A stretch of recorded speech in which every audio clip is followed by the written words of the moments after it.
L'activité minière et la fabrication des outils ont toujours été le propre de l'espèce humaine. D'après les données archéologiques, des premiers préhumains qui étaient l'Homo habilis et l'Homo erectus exploitaient déjà les carrières de pierre en vue de fabriquer les outils leur permettant de dépecer le gibier et de pratiquer la chasse. C'est dire le lien essentiel, ancien et même anthropologique qu'il y a entre l'espèce humaine d'une part et l'activité minière d'où découle la fabrication des outils qui maximisent l'effort physique d'autre part. L'espèce humaine est d'ailleurs scientifiquement définie comme étant un être vivant capable de fabriquer les outils qui augmentent son effort physique.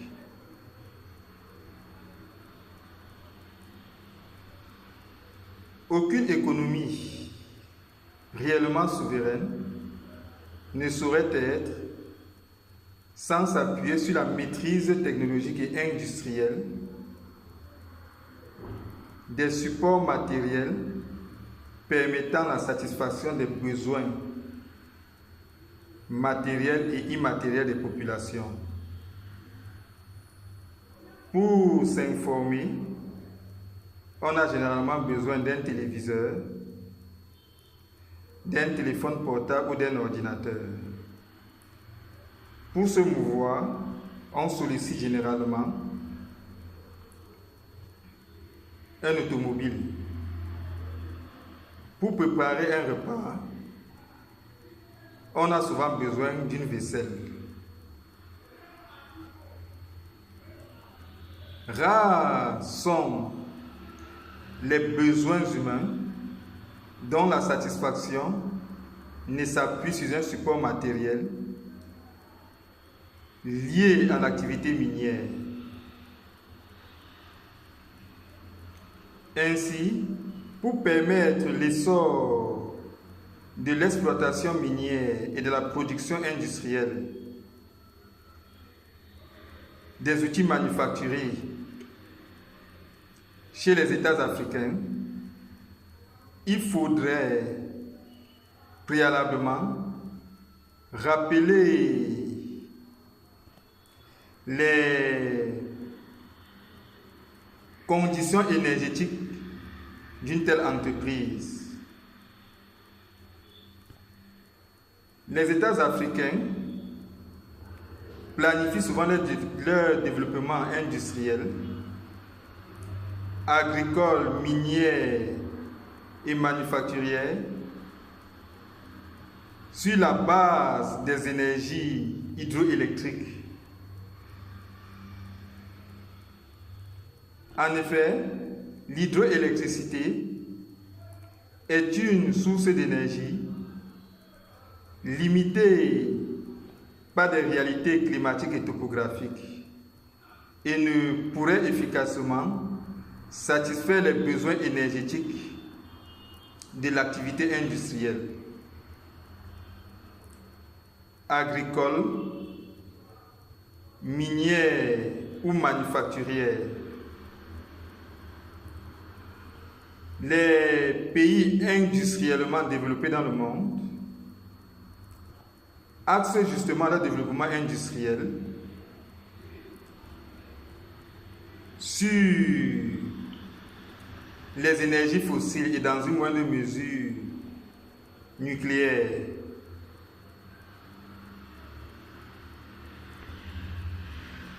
Ainsi, la demande intense et constante de ces ressources énergétiques sur le marché international justifie leur importance dans l'activité industrielle. Les États africains devraient donc s'employer à construire les bases infrastructurelles permettant l'exploitation des énergies fossiles et dans une moindre mesure nucléaire en vue de soutenir l'essor industriel, agricole, minière et manufacturière du continent africain. Une fois rappelé ce préalable énergétique indispensable au développement industriel et par conséquent à l'essor de l'activité minière et de la production industrielle des outils manufacturés, il conviendrait de structurer ce domaine d'activité économique aussi stratégique en vue d'en planifier efficacement l'essor.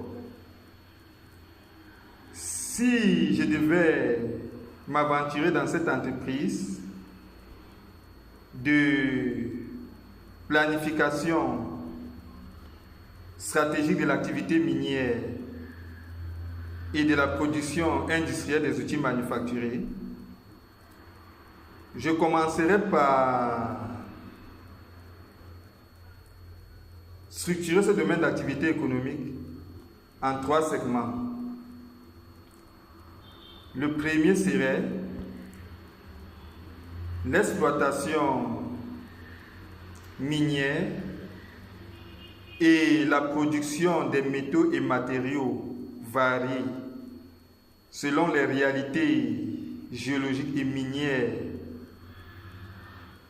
des États africains. Le second segment serait la production industrielle des outils manufacturés.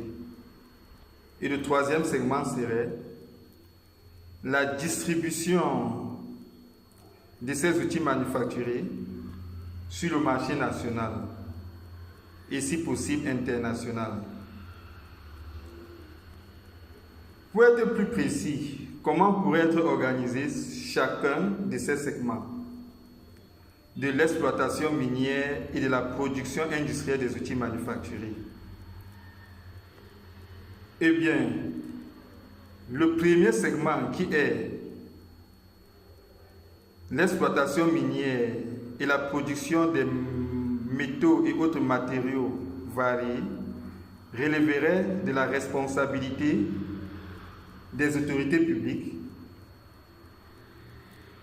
qui créeraient des industries publiques en charge de l'exploitation minière et de la production des matériaux variés. Il faudrait à ce titre, par exemple, des industries publiques en charge de pratiquer la sidérurgie, qui consiste en la production du fer dans ses différents alliages. Il faudrait aussi des industries publiques réalisant la métallurgie, qui consiste en la production des autres métaux autres que le fer, tels que l'aluminium, le cuivre, le zinc et bien d'autres. Les États africains pourraient aussi créer des industries publiques réalisant la plasturgie, qui n'est rien d'autre que la production du plastique sous ses différentes formes. Et pourrait produire aussi d'autres matériaux variés selon les réalités géologiques et minières de leur sous-sol. Des États africains pourraient aussi solliciter du marché sous-régional du continent africain et international des matériaux qu'ils ne pourraient pas produire localement du fait des réalités géologiques et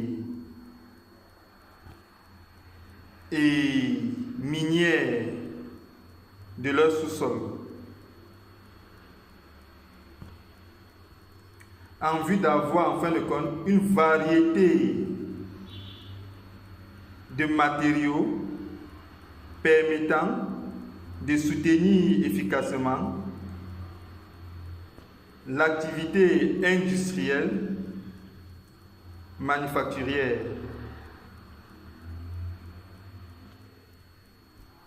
Pour ce qui est du deuxième segment de cette activité, de ce domaine d'activité économique qui est l'exploitation minière et la production industrielle des outils manufacturiers, eh bien cet autre segment consisterait justement à la production industrielle et donc intensive et variée des outils manufacturiers.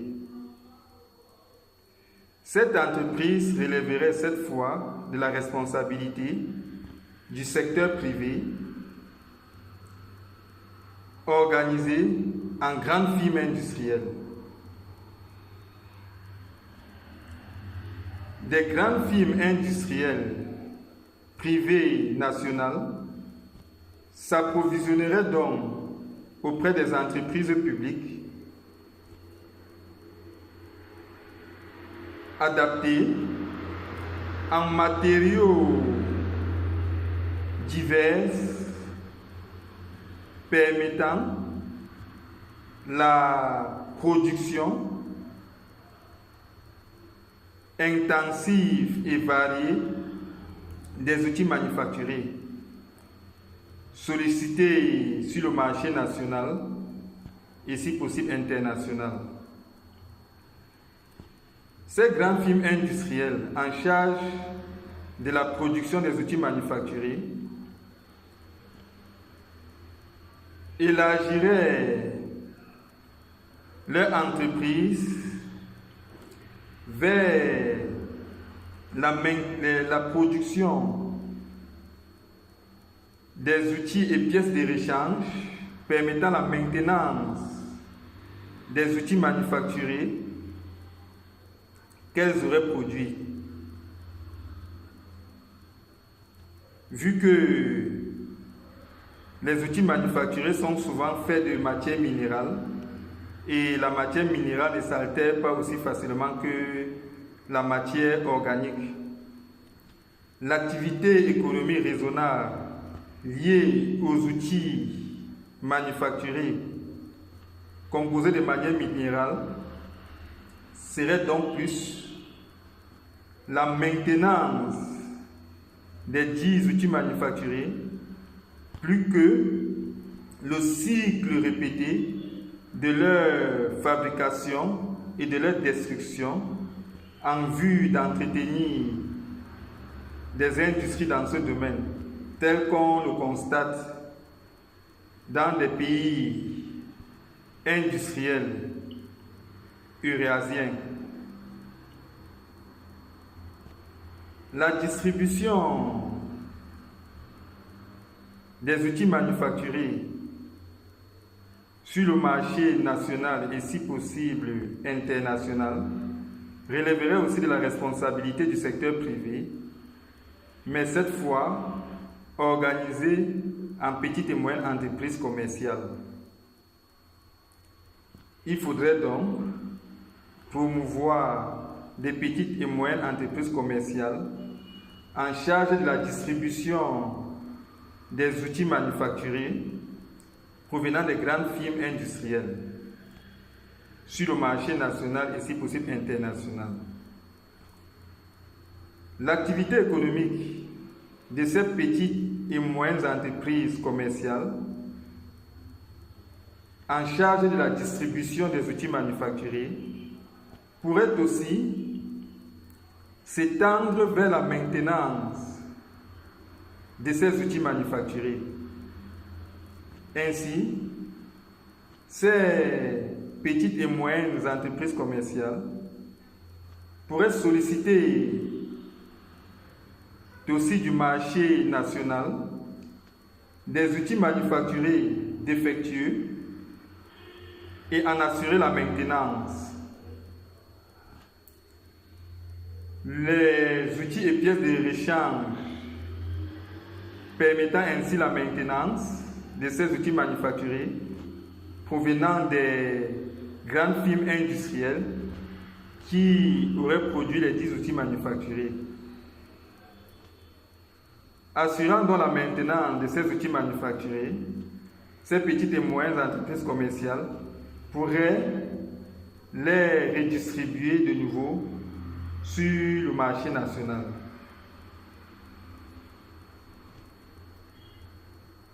La production industrielle et donc intensive des outils manufacturés par des grandes firmes industrielles privées, la distribution des outils manufacturés sur le marché national et si possible international par des petites et moyennes entreprises commerciales privées, tous dons relevant du secteur privé, permettrait une création massive des emplois et contribuerait à la résolution du problème du chômage des populations africaines. Voilà comment je pourrais proposer la planification de l'exploitation minière et de la production industrielle des outils manufacturés qui sont en somme un domaine d'activité économique assez stratégique dans le programme du développement économique ou dans la planification du développement économique des États africains.